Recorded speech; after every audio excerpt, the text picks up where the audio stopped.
My son draws the same person in every picture. Yesterday, that person knocked on our door. Oliver started drawing her when he was 4 years old. Always the same woman. Tall, thin, with long black hair covering most of her face. She stood in the background of every picture he made.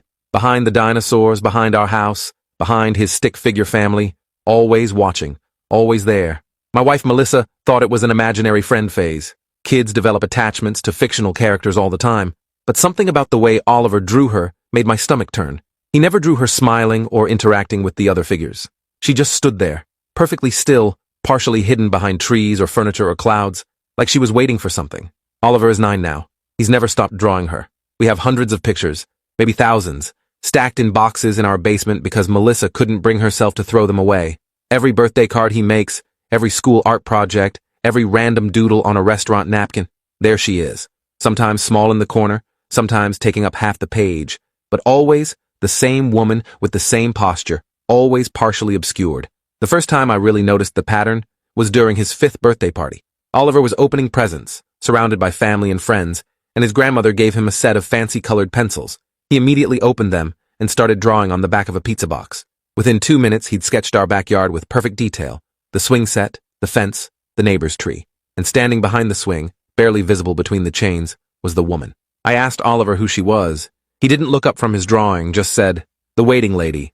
His voice was completely casual, like he was naming a type of bird or a character from a TV show. When I pressed him about where he'd seen her, he shrugged. "She's always there. In my room at night, in the backyard, at school. She just waits." Then he went back to playing with his new toys like he hadn't just described a stalker. Melissa scheduled an appointment with a child psychologist, Dr. Rita Whitmore, who specialized in childhood anxiety and obsessive behaviors. We brought Oliver in the following week with a folder full of his drawings. Dr. Whitmore spread them across her desk, studying each one carefully. Her expression remained professionally neutral, but I saw her hand pause on one particular drawing. It showed our living room from Oliver's perspective on the couch, and the woman was standing in our hallway, just beyond the kitchen doorway. The detail was disturbing.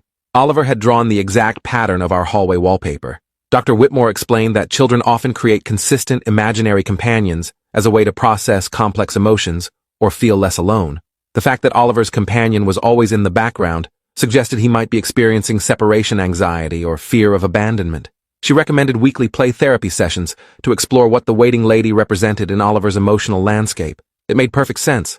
Logical, scientific, treatable, except the drawings got more detailed. By age 6, Oliver was drawing the woman with specific clothing, a long gray dress with buttons down the front, bare feet even in his winter scene drawings, hands that hung too long at her sides, fingers that seemed to have too many joints, and her hair, always covering her face, but occasionally you could see a hint of something behind it. Not eyes exactly, but dark spaces where eyes should be. The play therapy sessions revealed nothing useful. Dr. Whitmore said Oliver was a well-adjusted, emotionally healthy child with no signs of trauma or distress. He talked freely about the waiting lady, describing her the way other kids might describe a pet. She was just part of his world, always present, never threatening. When Dr. Whitmore asked if the waiting lady ever spoke to him, Oliver said no. She just waited. That was all she did. During 2nd grade, Oliver's teacher, Mrs. Patricia Vaughn, called us in for a conference. She'd noticed that Oliver drew the same figure in every assignment that involved illustration. Book reports, science diagrams, math story problems. The woman was always there, tucked into corners or standing in backgrounds. Mrs. Vaughn said it wasn't concerning from a behavioral standpoint. Oliver was polite and focused and did excellent work, but she wondered if we were aware of the obsessive pattern. I showed Mrs. Vaughn the collection of drawings we'd accumulated, hundreds of pictures spanning 3 years, all featuring the same figure. She went pale.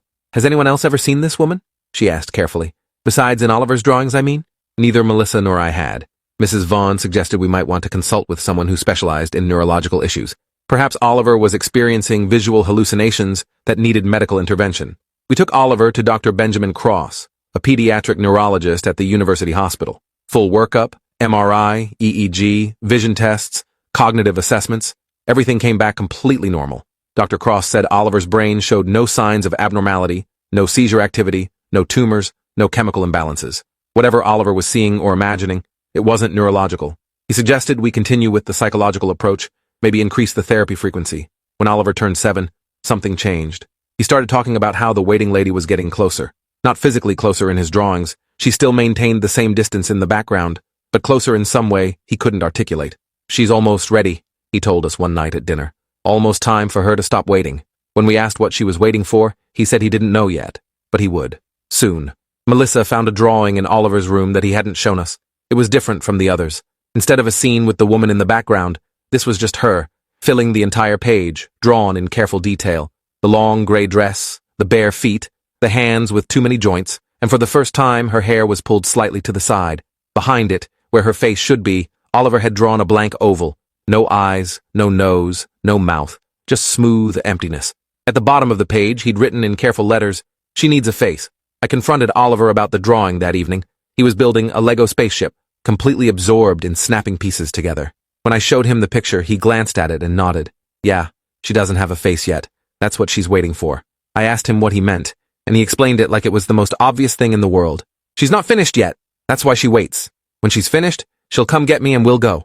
The casual way he said, "Come get me," made my blood run cold. I asked where they would go, and Oliver shrugged. Wherever people go when they're finished here. She needs me to finish her, and then I go with her. That's how it works.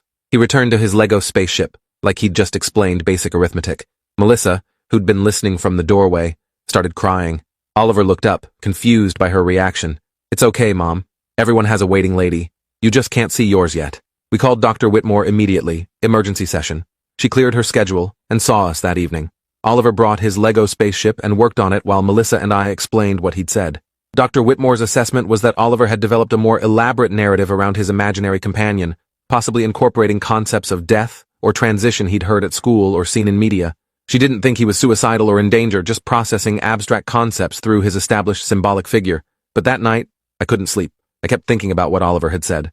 Everyone has a waiting lady. I got up around 2 a.m. and went downstairs to the basement where we kept all his drawings, spread them out across the floor, hundreds of pictures spanning 5 years. And I started to notice something I'd never seen before, the woman's position relative to Oliver's stick figure self. In his earliest drawings, she was very far away, barely visible at the edges of the page. In each subsequent picture, she was slightly closer. Not obviously closer, but measurably so. I spent 3 hours that night organizing the drawings chronologically and measuring the distance between Oliver's figure and the woman. It was a consistent progression. She was getting closer at a steady rate. If the pattern continued, by my calculations, she would reach Oliver's position in approximately 2 years, right around his 9th birthday. I showed Melissa my findings in the morning, and she thought I was losing my mind. They're children's drawings, David. You're measuring stick figures with a ruler. This is insane. Maybe it was. Probably it was.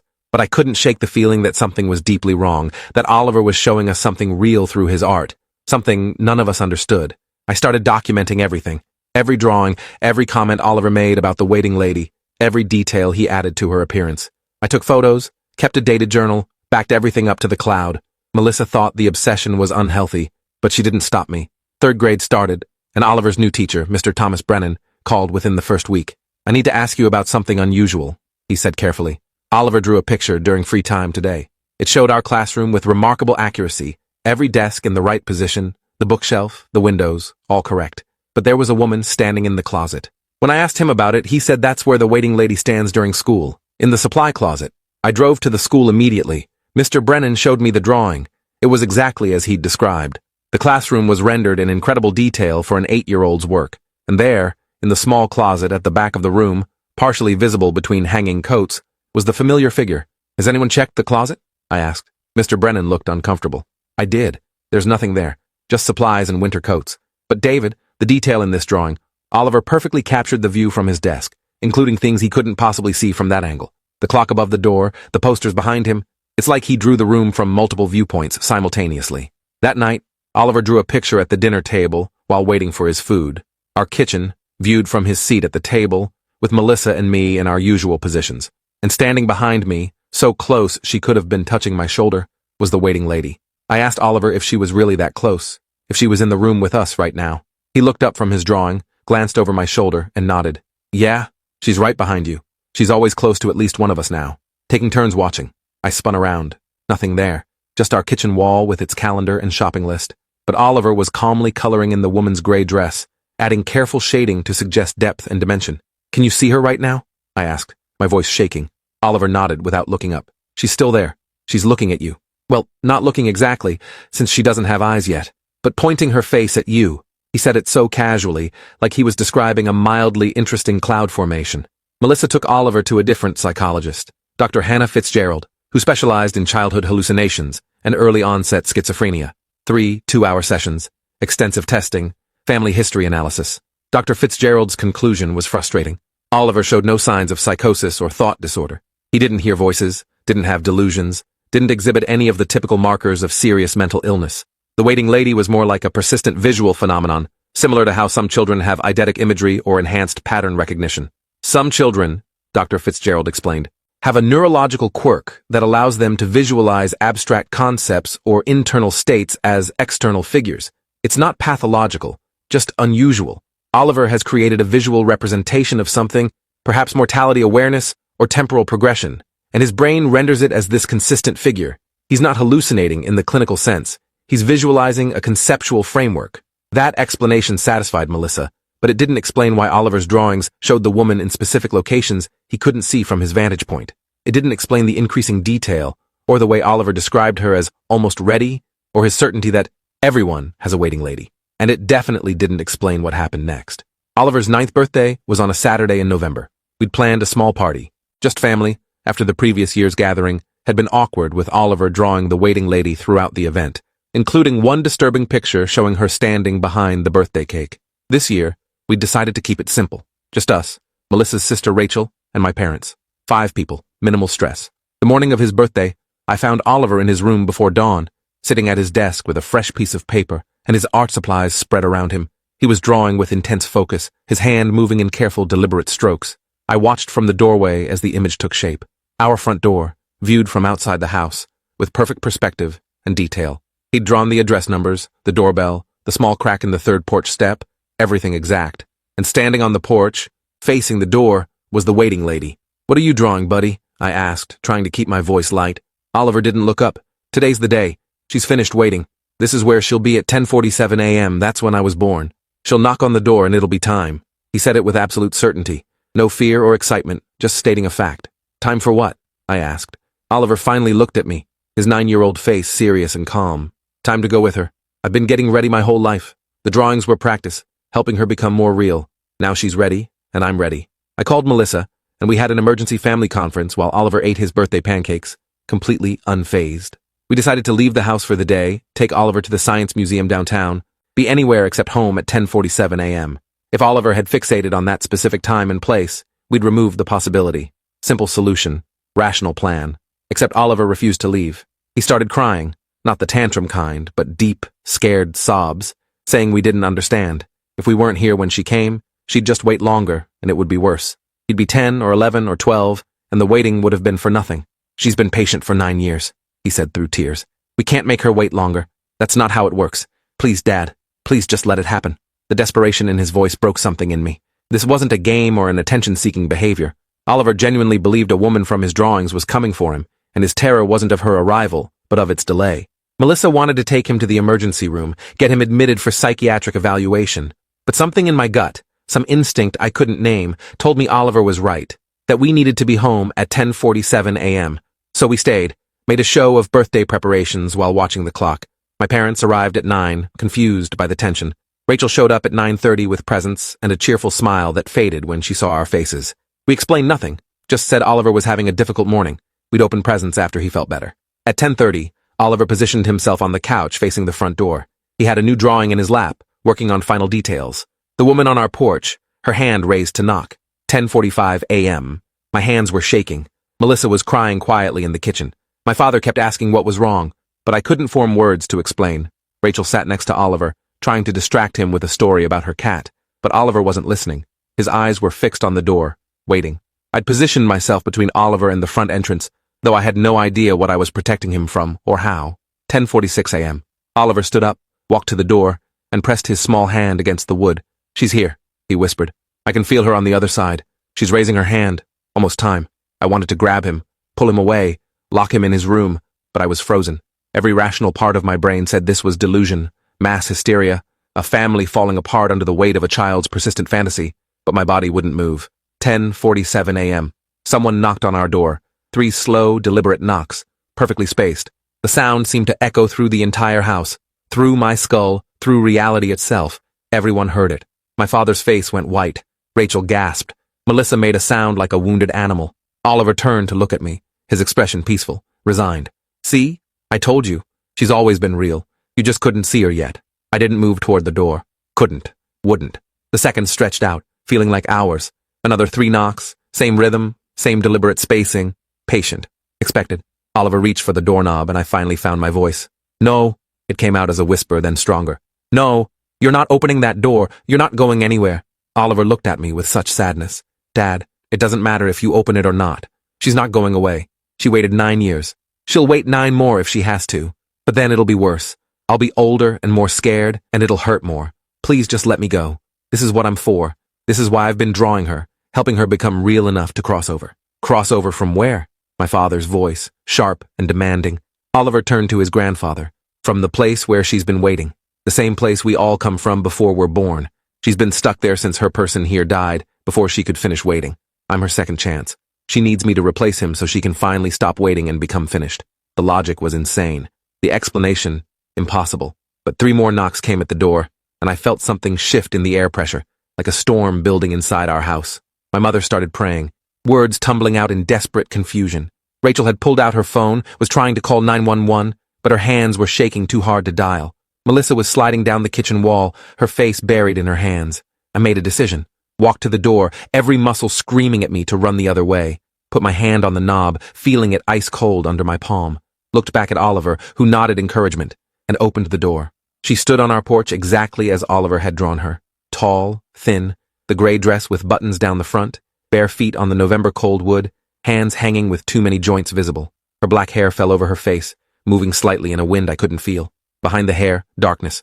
Not the darkness of shadow, but of absence, of void. Where her face should have been, there was simply nothing. We stared at each other, this impossible thing and me. Behind me, I heard my mother screaming, my father shouting, Rachel sobbing, but it all sounded distant, muted, like I was underwater. The woman, the entity, whatever she was, tilted her head. Slowly, deliberately, she raised one hand and pointed past me, at Oliver. No, I said again, stronger this time. You can't have him. I don't care what he thinks he's for. I don't care how long you've waited. He's 9 years old. He's my son. And you're not taking him anywhere. My voice cracked on the last word, but I didn't move from the doorway. The thing that shouldn't exist tilted its head the other way, almost curious. Then it reached up with both hands and pulled the hair away from where its face should have been. The darkness underneath wasn't empty. It was full of something that hurt to look at directly. Something that made my eyes water and my mind try to reject what it was seeing. Shapes that weren't shapes. Movements that went directions that didn't exist. And in the center of it all, a desperate, pleading hunger. She needed Oliver. Not wanted, needed. I could feel the desperation radiating off her like heat. 9 years of waiting, of slowly becoming real enough to cross the threshold from wherever she'd been trapped. Oliver had been drawing her into existence, giving her form and detail and substance through thousands of pictures. And now she was here, finally real enough to touch our world, and I was standing between her and her purpose. Oliver pushed past me before I could stop him, walked right up to her, this thing that was and wasn't a woman, and looked up at where her face should be. I'm ready, he said calmly. I finished making you real. Now we can go. He held out his small hand toward her 2 long fingers. Oliver, get back in this house right now. Melissa's voice, raw with terror. But Oliver didn't move. The woman's hand hovered over his, not quite touching, waiting, even now, for something. Permission, maybe. Final acceptance. I wanted to grab Oliver, pull him back, slam the door, and never let him near a drawing tool again. But something stopped me. Why him? I asked the thing on my porch. Why does it have to be Oliver? She couldn't answer, had no mouth to speak with, but I felt the response anyway. Not words, but concepts appearing in my mind. Because he could see me. Because he was born the same moment my first person died. Because reality is thinner at the edges, and he exists at an edge. Because waiting requires someone on both sides, and he's been my anchor here while I've been his reminder there. Because it's not random and it's not cruel, it's just how the pattern works. What happens if he goes with you? I asked, though I dreaded the answer. Again, not words, but impressions. He becomes what I was, takes my place waiting. I become finished, move forward to whatever comes after waiting. The cycle continues because cycles always continue. Someone must wait so others can become ready. It's older than language, older than humans, older than time being measured. And if he doesn't go, the woman's entire form flickered, like bad television reception. The impression came stronger this time, almost angry. I wait longer, become less real, eventually fade back to where I've been, but the connection remains. Oliver will always know I'm waiting, will see me in corners of his vision, will draw me until his hands can't hold pencils. The waiting will never end, will stretch across his entire life, will pass to his children if he has them. Because once you're seen, once you're drawn into partial reality, the waiting becomes eternal unless completed. I looked at my 9-year-old son, standing calmly on our porch, holding hands with an impossible thing. His face was peaceful in a way I'd never seen before, like he'd been carrying a weight his entire life and was finally about to set it down. "Is this really what you want?" I asked him, my voice breaking. "Do you understand what you're agreeing to?" Oliver smiled, the first genuine smile I'd seen from him in years. "Dad, I've known since before I could talk. This isn't scary. This is just what I'm for. Like how flowers are for blooming and rivers are for flowing. I'm for waiting. Someone has to be, or nothing moves forward. She's been doing it for so long, Dad. Longer than there have been people. She needs to rest." He squeezed the woman's hand, and where they touched, reality seemed to blur and shift. "How long?" I asked him. "How long will you have to wait?" Oliver shrugged, unconcerned. "However long it takes. Maybe 9 years, maybe 90. However long until someone else is born at the same moment I'm finished. It's not bad, Dad. It's just waiting. And I'll get to see so many things while I wait. All the edges of reality, all the thin places, all the almost moments. It's actually kind of interesting." Melissa pushed past me, grabbed Oliver's free hand, trying to pull him back. "You're 9 years old. You don't get to make this choice. You don't understand what you're giving up." But Oliver held firm, didn't budge. "I understand, Mom. I've understood my whole life. You taught me how to read and ride a bike and be kind to people. You did everything right. This isn't your fault. This is just what I am." The woman, the waiting lady, turned her faceless head toward Melissa, and somehow, without words or features, I felt compassion radiating from her. She understood, had probably stood on countless doorsteps over eons, watching countless parents try to hold on to children who served purposes beyond family. The grief was ancient, universal, unchangeable. Someone always has to wait. "Can we have a minute?" I asked the woman.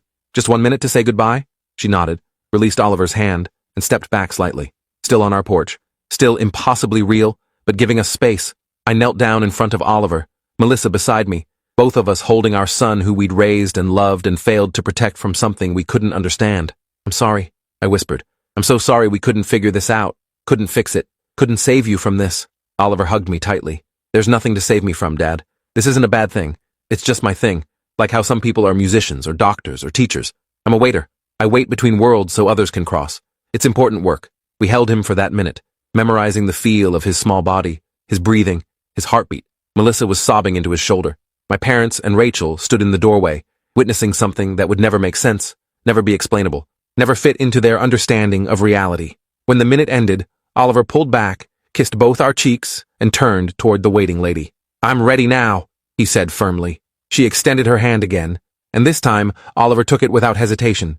The moment their fingers connected fully, the world did something I lack words to describe. Reality folded, or unfolded, or turned inside out. The woman and Oliver began to fade, not disappearing but becoming less there. Translucent first, then transparent, then just an outline of where they'd been. "Wait!" I shouted, reaching for Oliver.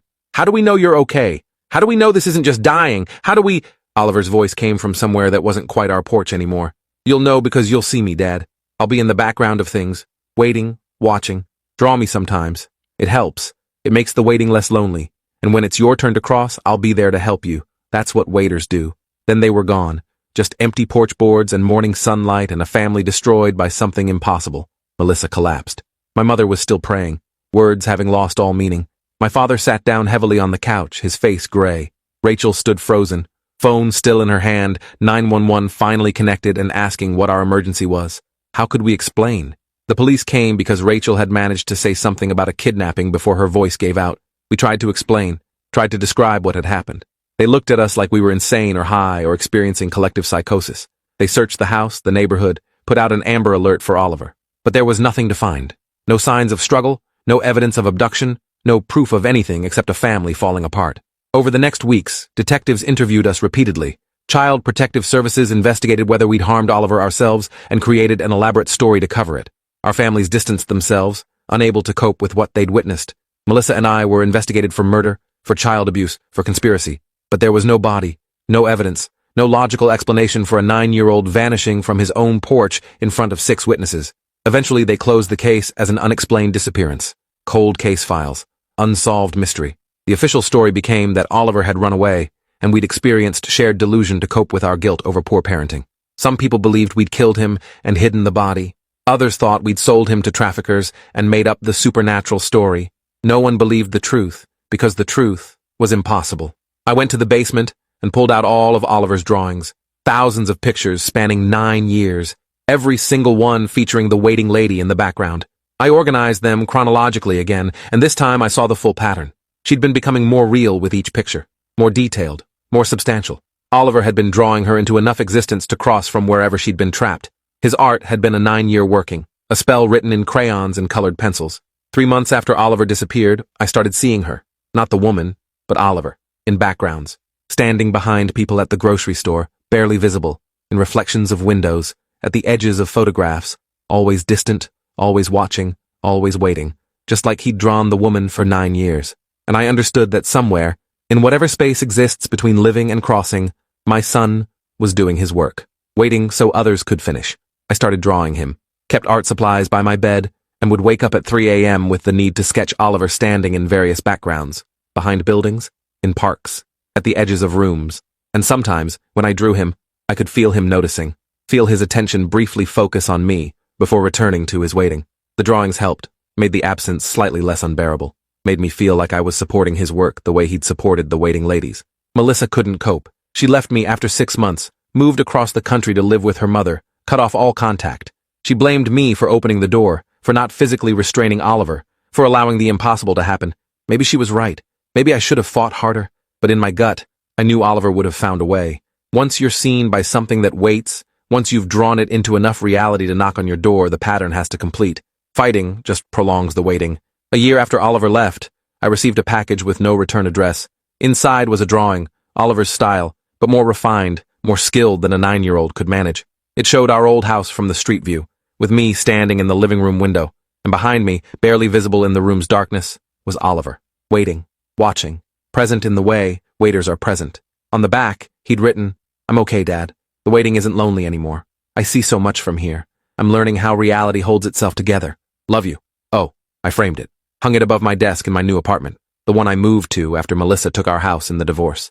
I look at it every day and wonder if Oliver can see me looking.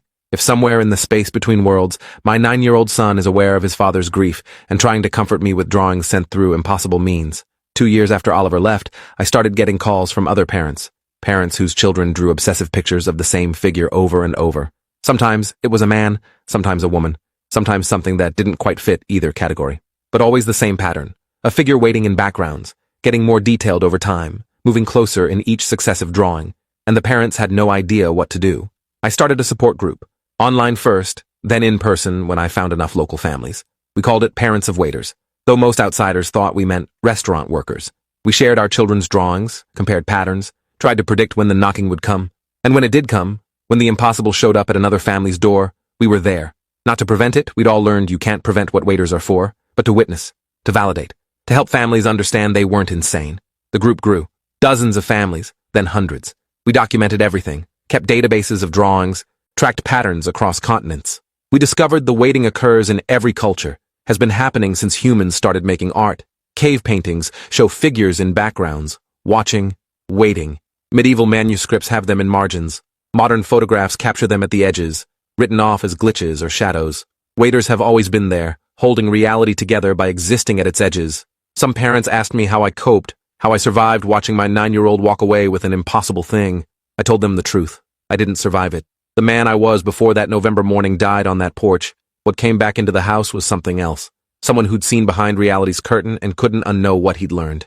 I told them the grief never stops, but it transforms into something you can carry. Like how Oliver carried his knowledge that he was for waiting, I carry my knowledge that I'm for supporting waiters.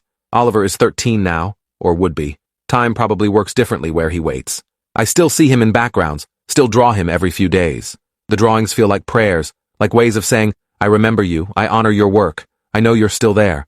And sometimes, very rarely, I get drawings back. Oliver at different ages, in different places, always waiting, always watching.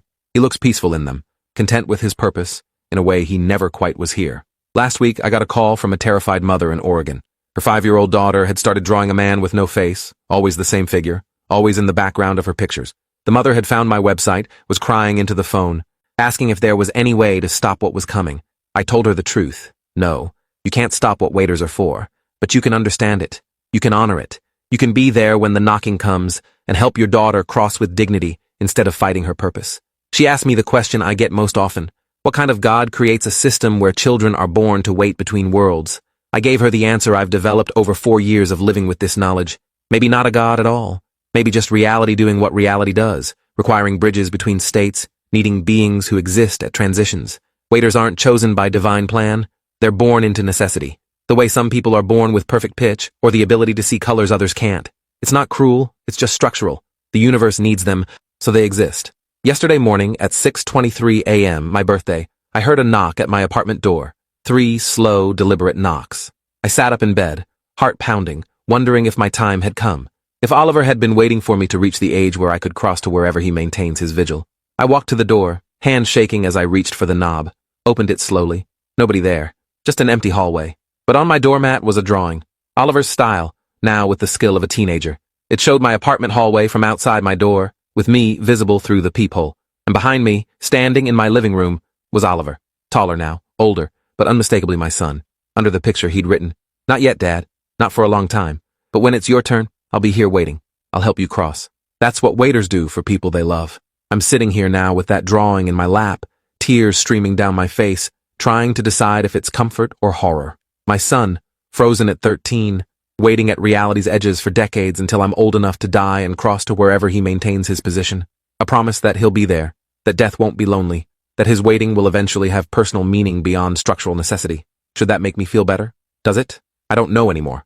I've spent 4 years learning to live with impossible knowledge, building a community of parents who've lost children to purposes we can't fully understand. I've drawn Oliver hundreds of times, watched him grow in my sketches even though I don't know if he actually ages where he waits.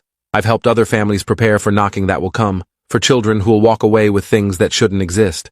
And I've tried, desperately tried, to find meaning in the absence. Maybe there is no meaning. Maybe waiters simply exist because reality requires them, the same way existence requires time and space and gravity. Maybe Oliver is happy in his waiting, fulfilled by his purpose in ways I can't comprehend from this side of the threshold. Maybe one day I'll join him there and understand. Or maybe I'll die normally, cross to whatever comes after life, and never see my son again, because we'll exist in different types of after. I'm sharing this because if your child draws the same figure in every picture, you need to know what's coming. The figure will get more detailed. We'll get closer. We'll become real enough to knock. And when that knocking comes, you won't be able to stop it. You can only witness it, honor it, and try to understand that your child serves a purpose older than civilization. They're not being taken. They're going where they've always been meant to go. Oliver draws me sometimes, I think. I see pictures online, posted by people who find strange sketches in unexpected places. Pictures of a middle-aged man standing in various backgrounds, looking sad but stable. Always the same man, appearing in hundreds of drawings over years. People ask who he is, this recurring figure. Nobody knows, but I recognize myself in the sketches, rendered in my son's evolving style. He's watching me the way I watched him, drawing me into some kind of existence in his world the way he drew the waiting lady into ours. Maybe that's the real pattern. We draw each other. Parents draw children into reality through love and care and attention. Children draw parents into memory through art and recollection and continued connection. And waiters draw everyone into understanding that reality is held together by beings who choose to exist at its thinnest points, maintaining transitions so the rest of us can pass through. Check your child's drawings tonight. Look carefully at the backgrounds. See if there's a figure that appears over and over, getting more detailed with each picture. And if you find one, start preparing. Learn what you can. Join a support group. Document everything. Because one day, probably years from now, that figure will knock on your door. And your child will walk toward it with purpose and peace and understanding you can't share. And all you can do is watch and draw them afterward. And hope the waiting isn't too lonely. Oliver is out there now, at reality's edges, watching, waiting, holding something together that we need held. My 9-year-old son became something more than human because reality required it. And I'm here, drawing him, remembering him, loving him across whatever distance separates the living from the waiters. The knocking will come for someone else's family soon. Another child will walk toward their purpose. Another parent will stand on a porch watching their world end. And I'll be there if they need me, explaining what can't be explained, validating what shouldn't be possible, helping them understand that waiters are born, not made, that their child saw what others couldn't, that the waiting is real and necessary and ancient. That's my life now, drawing my absent son, supporting parents of other waiters, existing in the space between accepting impossible reality and drowning in grief. Some days are better than others. Some days I can almost convince myself Oliver is happy where he waits, fulfilled by his purpose. Other days I just see my 9-year-old walking away with something that shouldn't exist, and the pain is fresh as that November morning. But I keep drawing, keep documenting, keep helping other families prepare for knocking that will come. Because Oliver told me the drawings help, make the waiting less lonely, and if my son is out there at reality's edges, holding something together that needs held, the least I can do is draw him, Remember him. Honor his work. He was for waiting. I'm for witnessing the waiters. We all serve the purposes we're born for, whether we understand them or not. Thanks for watching till the end. Make sure to subscribe and like to not miss the next story.